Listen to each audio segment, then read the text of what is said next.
know about Hikaru Nakamura. He's one of the greatest chess players of all time, and he's one of the greatest chess speed players of all time.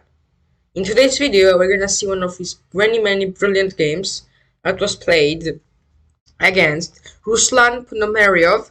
He's also a Grandmaster. This was played in 2009, and this is very fascinating game played between these two very strong Grandmasters. At the time in 2009, Ponomarev was one of the greats of the time. He had a rating of 27-27, and Nakamura had 27-10 rating. He wasn't even close to the rating of his opponent in terms of actual points. And this is very interesting and very intriguing and absolutely fascinating game with very good moves and very good accuracy by Nakamura. Nakamura has the white, and Ponomarev has black. Let's see who wins the game. e4, c5, we get Sicilian, knight f3, d6, d4, c takes d4, we get the open Sicilian, and after knight c3 we get e6, and this is known as the pin variation, and this turned into Scheveningen. And after h6 we get bishop to g2, and after knight comes to c6 we get h3. h3 is a theoretical move here. You support the pawn and you try to go f5, f4, f5 in the future. You also solidify your knight here. You want to delay the move bishop e3 in order to alleviate the pressure here. You also need to use your pieces to develop very quickly and get some sort of attacking chances. But Ponomarev is a great defender, and he can defend many games, and he has defended many very interesting positions. We get a6, we get bishop to e3, and we get knight to e5. We here get queen to e2, and after move g5 we get f4. As you can see, f4 is a very nice idea here. You wanna a little bit loosen up the pawn structure of your opponent on this side of the board, but also want to use your bishop in order to take and you attack the knight in the center. You also want to castle long. You use the pawns to go for the attack, but this position is a dead draw, because if you look at the Sicilian, black is trying to win.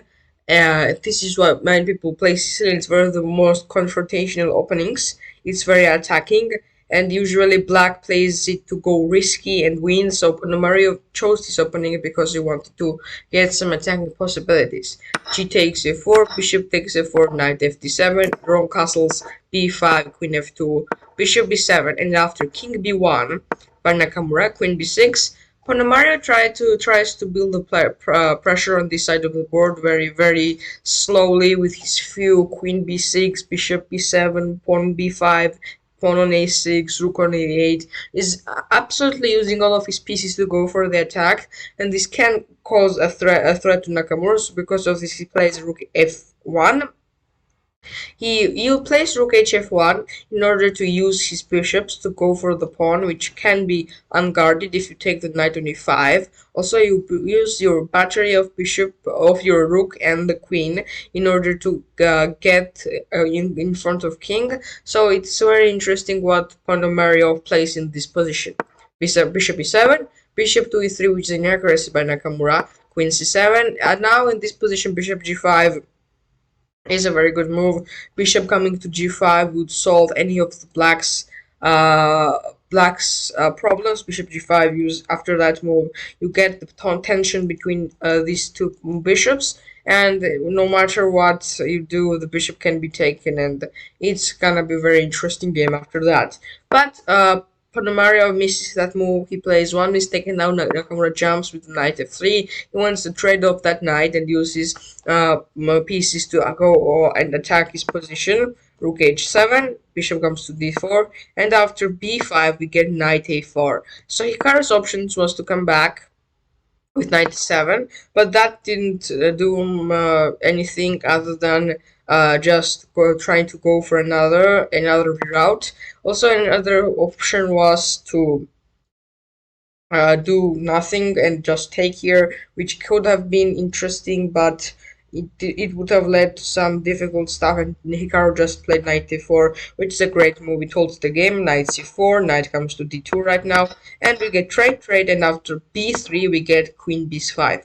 So Ponomario with his Sicilian goes for the attack. He goes for the attack. Nakamura defends by building the pressure on the other side of the board. So Ponomario doesn't have moves simply to go for the attack. He has to defend the position that he's under attack. Knight to b2, and after knight to b5 we get takes, and knight to c4. Knight c4 is a very good move. You want to pressure that center. Also, idea of jumping to b6, and also you want to use the knight to create some sort of ideas like queen to f6 is a very nice idea. Like here, if let's say something this is played, queen f6. No, this isn't idea. I thought that after takes, this could be a check. Yeah, but you lose a piece there. Okay, but you get the idea. It's very complex position, and Nakamura has better ways to figure that out. We get takes, which is a mistake by Ponomario. He sacrificed the rook, and after takes, he takes with the queen. In this position, in order to go for the attack, you have to play queen c5. Queen c5 or queen a5 here just gives you an advantage. Queen c5 because queen c5, this move, you want to trade the queens and build a fortress, and queen a5 is because you go for the attack, you use your bishop, you use your another bishop, you push the pawn and you try to go for attack. So queen c4, which is a queen takes c4, which is not a good idea, and after queen b6, Nakamura just goes for the attack. He has the queen very active. Queen c6, queen a5, we get f6, we get h4, we get rook g7, and after bishop f3 we get rook g8, and after g5, h takes g5, queen takes c5, king comes to f7, queen g3, and now we get g4, bishop takes g4, queen c5, and now Nakamura plays queen e5, bishop to e6, and after that our Ruslan Ponomario resigns because Nakamura simply builds the threat. Yeah, here just taking this pawn was amazing. Like queen takes e5 was just amazing. Queen takes e5 is an amazing move because you can't take, because there's mate into this check just wins the game. So yeah, just queen e5 check, queen takes e5 is just amazing. And after king f7 we get this idea, and yeah, bishop takes g7 also is a very good idea. You can't take because you lose the rook and you're just gonna get destroyed. Very nice, interesting game played by between these two players. Nakamura used his resourcefulness and used his ability to just suffocate the opponent in the winning position, and Nakamura just found one mistake by his opponent and he used that to destroy him. This was a very amazing game. Thank you guys for watching. Goodbye. Bye.